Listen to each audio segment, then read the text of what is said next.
Sa kurbadang bahagi ng kalsada sa Barangay Talubangi sa Kabangkalan Negros Occidental, nagbanggaan ang isang motorsiklo at tricycle. Tumilapon ng rider habang nagdire-diretso naman ang tricycle. Huminto ang tricycle driver pero ayon sa pulisya ay tumakas din kalaunan. Base sa investigasyon, mabilis ang takbo ng parehong sasakyan. Blind spot din daw ang lugar na yon. Nagpapagamot pa sa ospital ang rider habang hinahanap pa ang tricycle driver.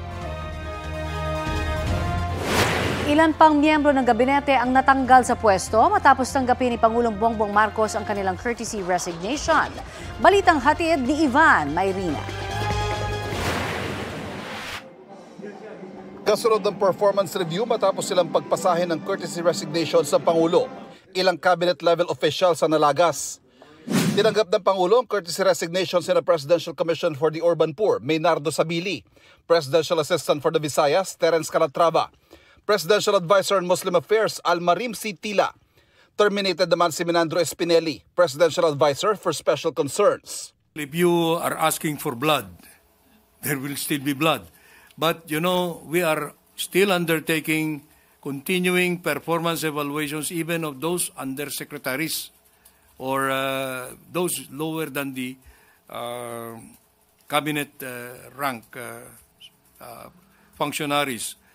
I assure you that this is a very sweeping and thorough evaluation being made by the President and the panel of his choice regarding those who will be continuing remaining in office and those who will be ultimately ousted.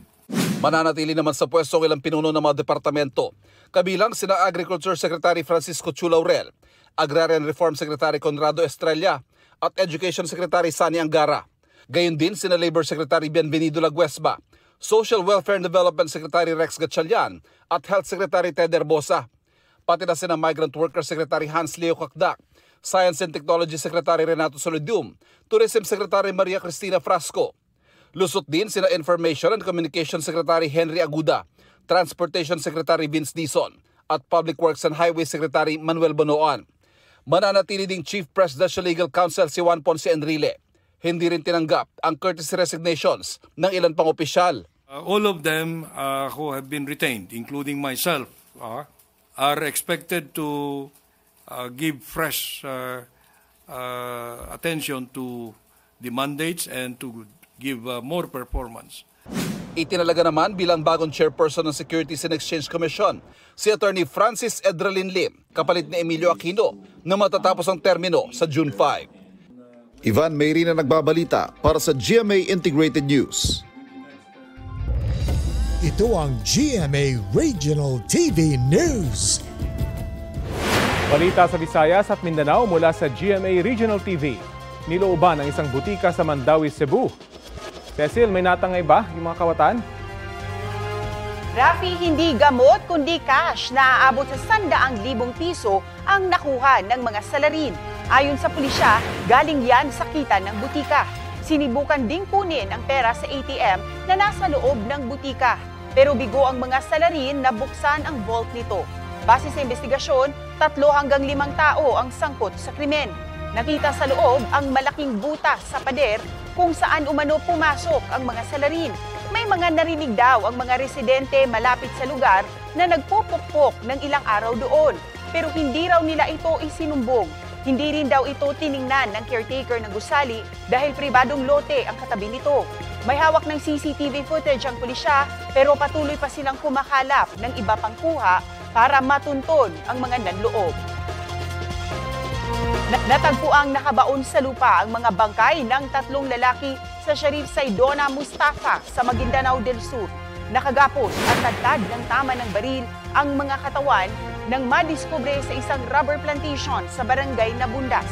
Napag-alaman ng pulisya na taga-Calatagan, Batangas ang mga biktima. Bago matagpuan, 20 araw na noong nawawala ang mga biktima matapos maghatid ng kambing sa bayan ng Mama Sapano. Nitong Lunes, naiuwi na sa Batangas ang mga labi ng 3. Patuloy ang investigasyon ng pulisya sa pagkamatay nila.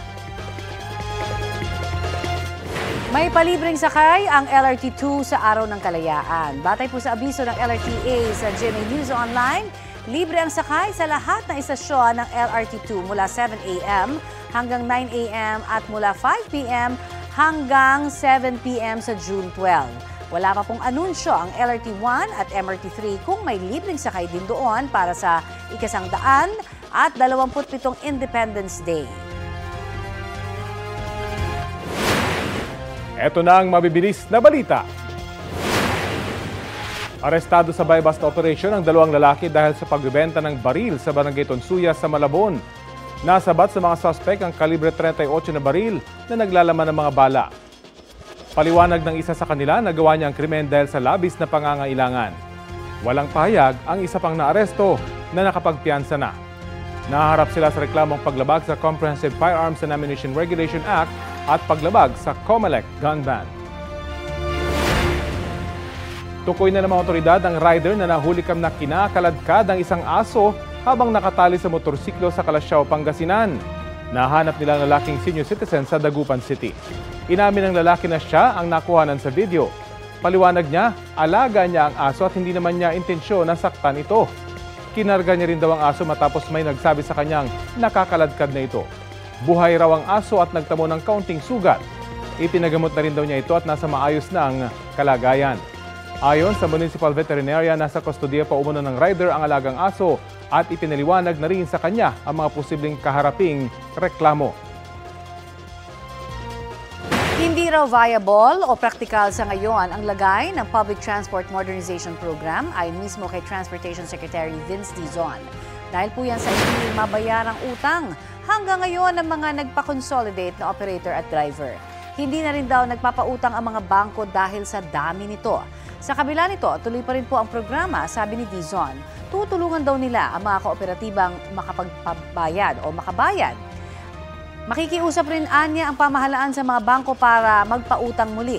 Batay sa datos na lumabas sa pagdinig ng Committee on Appointments para sa pagkakatalaga kay Dizon bilang kalihim ng DOTR, halos 80,000 pa ang hindi consolidated na pampublikong sasakyan sa Pilipinas.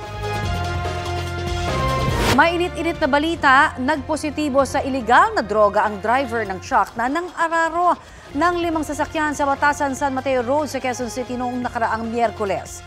Yan po yung karambola na ikinasawi ng 3 tao at ikinasugat ng 7 iba pa.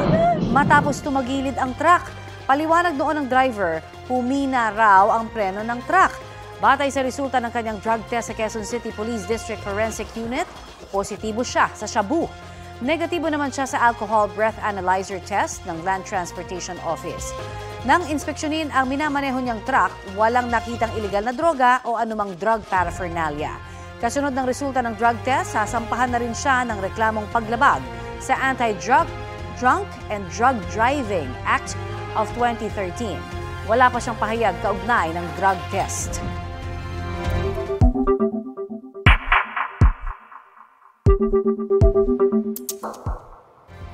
Takot daw ba ang Senado kay Vice President Sara Duterte? Yan ang tanong ng ilang kongresista dahil naantala ang impeachment proceedings. Giit naman ni Senate President Chis Escudero, ginagawa lang niya ang sitingin niya ay tama at nakasaad sa batas. Balita natin ni Tina Panganiban Perez. Kasi malinaw naman yung mandato nila mula sa konstitusyon na talagang wala silang choice kundi gampanan nila yung kanilang tungkulin na mag-proceed doon sa impeachment trial. Kasi habang dinidelay, habang hindi ginagawa yung kanilang tungkulin, parang napoproteksyonan dito yung may kasalanan sa bayan, si Sara Duterte. Para sa ilan, dapat nang ituloy ng Senado ang paglilitis sa bise, alinsunod sa konstitusyon. Nagpaplano na ng pagkilos para ipanawagang ituloy ang impeachment trial. Sa gitna nito, may naaamoy ang ilan sa mga nagsulong ng impeachment saan nila ipag-antala ng Senado sa impeachment proceedings. Well, something fishy, no? Gumagante, may pinoproteksyonan talaga sa nangyayaring yan. At nakikita natin na paghahanda na ito doon sa mga gusto nilang mga position ba o sa 2028, etc. Huwag nang mag-deny si SP na talagang meron siyang pinoproteksyonan. Every day of delay sends the message that the Senate leadership is either afraid of Vice President Sara Duterte or worse, actively protecting her. Kaya nga ang tanong natin, natatakot ba kayo kay Sara Duterte o pinoprotektahan niyo siya? Ang sinisisi naman ng ibang mambabatas na miyembro ng Makabayan Bloc, si Pangulong Bongbong Marcos, na nagsabing hindi niya gusto ang impeachment. Bakit ba siya nagbe-medal dito? Dahil ba may mga issue din siya na ayaw niyang maungkat? Sagot ni Senate President Chis Escudero, wala silang kinatatakutan o pinapanigan. Ginagawa namin kung ano ang trabaho namin. Yung mga ganyang uri ng komentaryo at pain, uulitin ko. Doon sa mga ayaw kay VP Sara at pabor sa impeachment, doon sa mga gusto kay VP Sara at tutol sa impeachment, walang bale sa akin yun. Susundin ko kung anong tingin kong tama at nakalagay sa batas. Tanong din ni Escudero sa Kamara. Pwede bang irally ko rin sila ng 4 na buwan o hindi nila inaksyonan yung impeachment complaint na inihain noong Disyembre? Kung sila mismo ay hindi nagmadali, inupuan at pabanjing-banjing sa mahabang panahon, sino naman sila para madaliin kami ngayon? Sinisikap namin makuha ang panig ng Malacanang sa mga sinabi ng Makabayan Bloc. Pinagdebatihan sa plenaryo ng Senado ang issue ng impeachment pero wala pa napagkasunduan. Sabi ni Escudero, walang pinagbotohan dahil wala naman daw nagmosyon na magbotohan. Pero napag-usapan na rin sa June 11 na tatalakayin ang impeachment.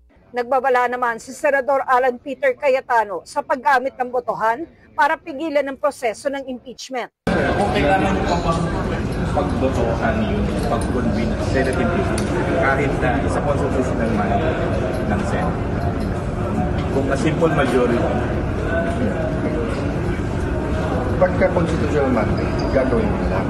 Having said that, di ba kasi yung implementing it, applying it, 24, parating may botohan yan. Kasi may botohan kasi can it be overturned by a simple majority vote of the Plenary of the Senate? Yung constitutional mandate? Hindi dapat. Kaugnay naman ang tanong kung pwede bang tumawid sa 20th Congress ang impeachment, may mga senador na naniniwalang hindi, gaya ni Senador Bato de la Rosa, na kilalang kaalyado ng mga Duterte. Madugo na diwaga yan. Kung pwede bang tumawid o hindi. If you want to ask me, my own personal thought on this, based on my readings, based on my research, I am more inclined to believe na hindi na pwedeng tumawid sa next Congress.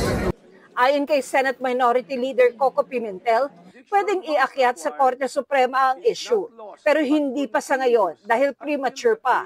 Wala rin kasiguruhang papatulan ng Korte Suprema ang issue dahil malaking bahagi nito ay usaping politika. Tina Panganiban Perez, nagbabalita para sa GMA Integrated News. Nanggaling na rin mismo kay Senate President Chis Escudero na hindi siya takot kay Vice President Sara Duterte. Sa panayam ng unang balita sa unang hirit, sinabi ni Escudero na hindi siya nagpapasya base sa takot o sa gusto ng sinumang opisyal. Tuloy-an niya sa June 11 ang pagbasa ng Articles of Impeachment laban kay VP Duterte. Gayon din ang panunumpa ng Senator Judges, pag-convene ng impeachment court at pag-issue ng summons sa bise.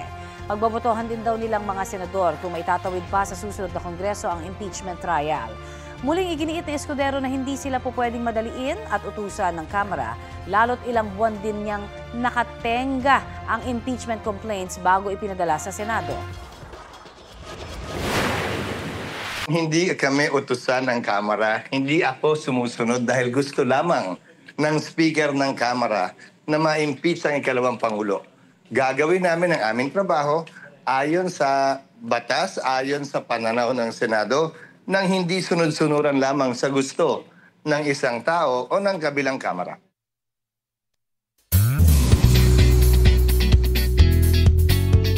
Ipinakilala na ang top 20 finalist ng Sparkle Campus Cutie Search ng Sparkle GMA Artist Center.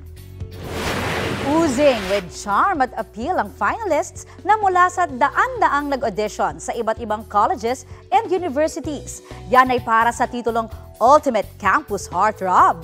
Bukod sa kanilang looks, dapat din abangan ang kanilang mga talento at kwento. Puspusan ang paghahanda ng boys na sumabak na sa orientation and and pictorial.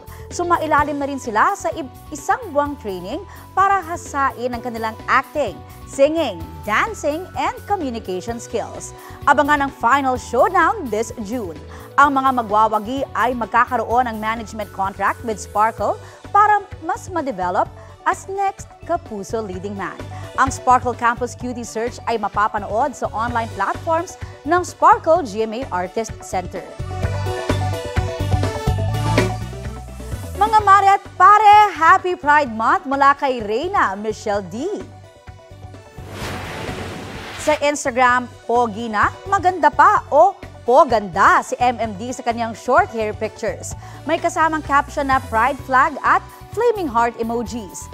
Nag-out as bisexual si Reyna MMD matapos koronahang Miss Universe Philippines noong 2023. Ang Pride Month tuwing Hunyo ay selebrasyon ng iba't ibang gender identities, pati pagsulong sa mga karapatan ng LGBTQIA+ community. Arestado sa Caloocan ng isang lalaki 6 na buwan matapos ang pagnanakaw sa isang bahay. Ayon sa pulisya, nasa 1 milyong piso ang halaga ng mga ninakaw na mga gamit. Balitang hatid ni James Agustin. Sa Barangay 178 Camaring, Caloocan, natunto ng pulisya ang subject ng bitbit nilang arrest warrant para sa kasong robbery. Inaresto ng mga operatiba ng District Special Operation Unit ang 26 anyo sa lalaking construction worker. Sa investigasyon, nilooban umano ng lalaki at ng kanyang kasabwat ang isang bahay sa lugar, Nobyembre noong nakaraang taon. Walang tao noon sa bahay dahil nasa ibang bansa ang may-ari. According sa witnesses doon sa area, na laman nila na binuksan ng mga suspect yung bahay. Nilimas yung mga gamit. So, ang mga nakuha doon, mga pera, alahas, mga flat screen na TV, washing machine, mga damit at saka mga mamahaling sapatos. So, sa kabuuan, according sa victim, umaabot ng 1 million ang worth ng mga ninakaw sa kanyang mga gamit. Ika-siyam sa most wanted persons list ng Northern Police District ang lalaki. Aminado siya sa pagnanakaw sa bahay. Sa akin lang po, nagbenta lang po ako eh. Halos nadamay lang rin po sa pangyayari. Pero po, dun sa paglolo po dun, humingi po ang dispensa nangyari po sa nakawan po dun sa may-ari. Iniimbestigahan pa rin namin kung meron siya mga involvement sa mga ibang nakawan. Pero ang record na nakuha namin as per background investigation is na-involve siya sa illegal gambling. Patuloy namang hinahanap ng mga otoridad ang kasabwat ng naarestong lalaki. James Agustin, nagbabalita para sa GMA Integrated News.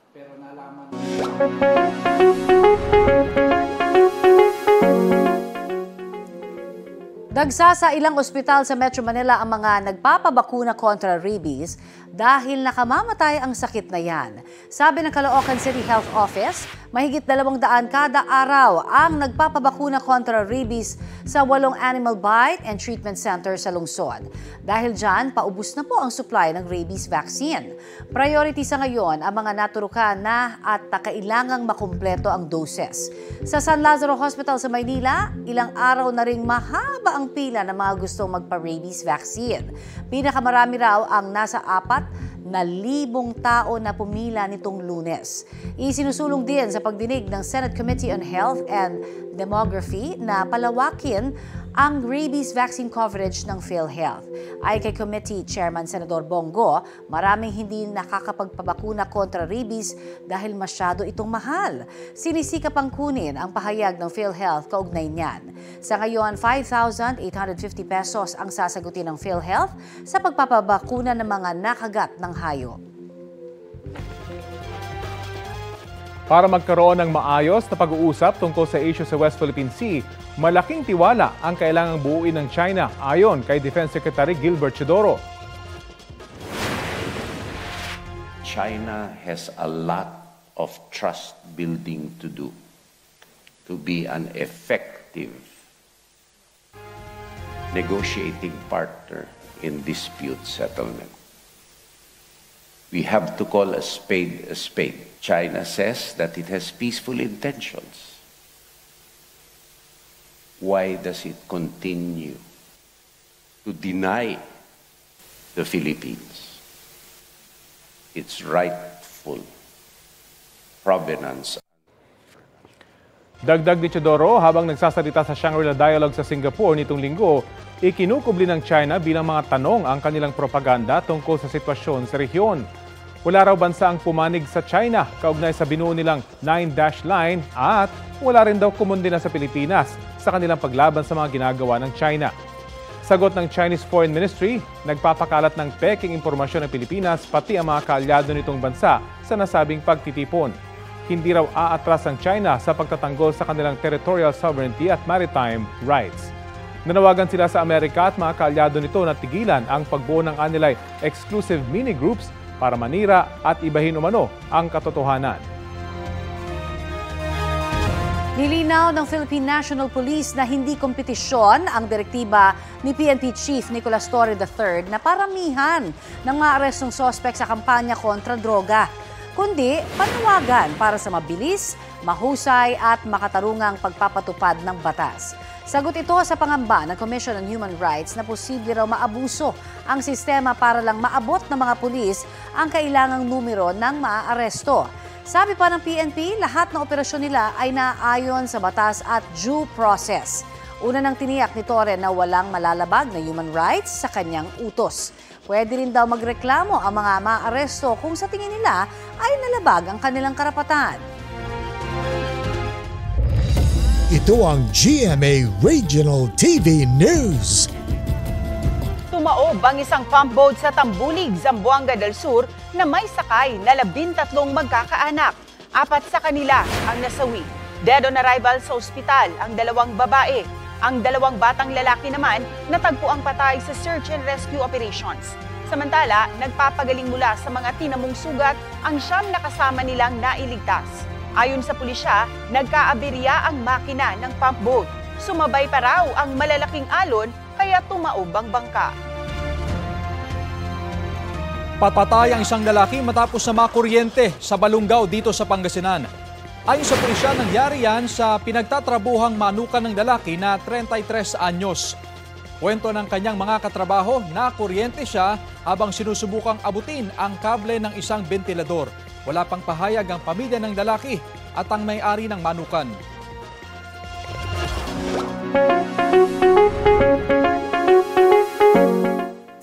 Mga kapuso, pabata raw ng pabata ang nagkaka-human immunodeficiency virus o HIV, sabi ng DOH. Paalala rin po nila, libre ang pagpapatest at gamot para rito. Balitang hatid ni Katrina Son. 20 anyos pa lang daw ang HIV community organizer na si Kael Mata nang magpositibo siya sa human immunodeficiency virus o HIV. Nakuha ko po yung HIV sa pakikipagtalik ng walang proteksyon. Ayon sa World Health Organization, isa ang unprotected sex factors kaya naipapasa ang HIV. Maaari raw maipasa ang HIV sa pamamagitan ng palitan ng mga likido ng katawan mula sa mga taong may HIV. Base sa datos ng Department of Health, mula 21 kaso ng HIV kada araw noong 2014.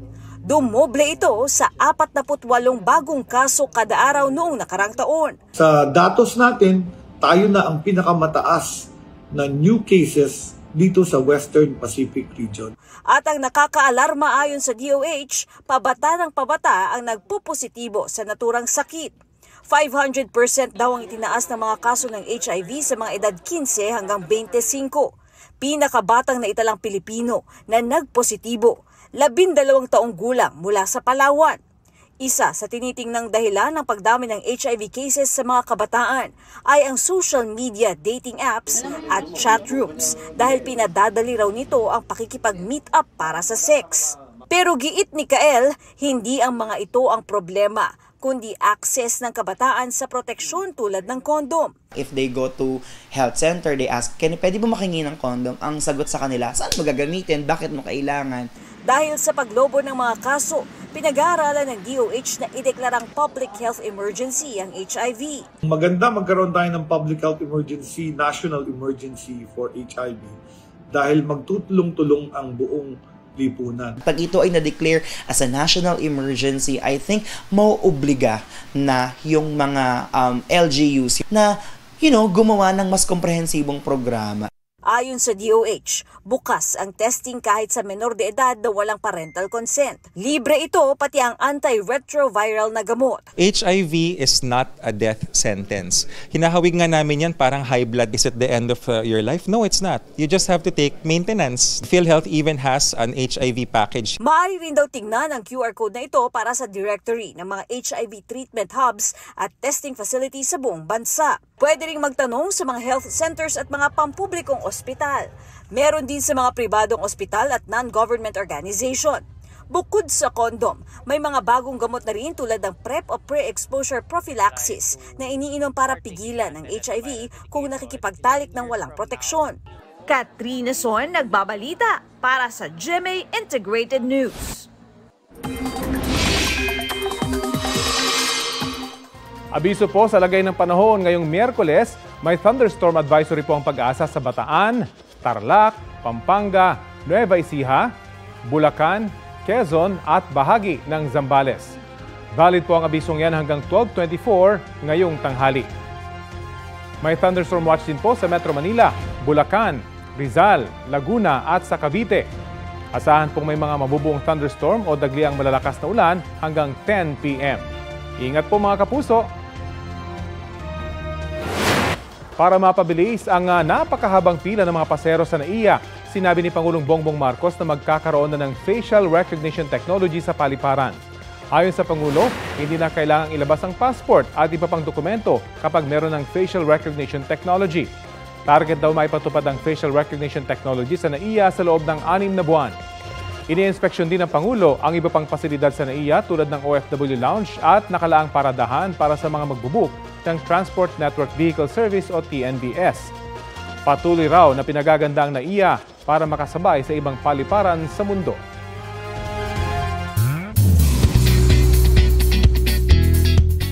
Aside sa kanilang world-class performance sa simula at wakas World Tour, capture din ng isang heartwarming scene na ginawa ni SB19 member Ken Suson. Sa day 2 ng concert, makikita si Ken sa stage na binasa ang mensahe ng isang 18. Na-touch si Ken at siya mismo ang kumuha ng papel at marker. Sinulat niya ang mensahe at nag-drawing. Tuwang-tuwa naman ang fan nang makuha ang message ni Ken. Kwento ni Hughes Cooper Gerald Vista, ang naturang fan ay isang mommy na may anak na may autism at fan ni Ken. Mensahe ni Ken, "You are loved." Kaya naman ramdam ng ibang 18 ang may kurot sa pusong eksena na nakunan sa concert ng SB19 sa Bukawi, Bulacan nitong weekend.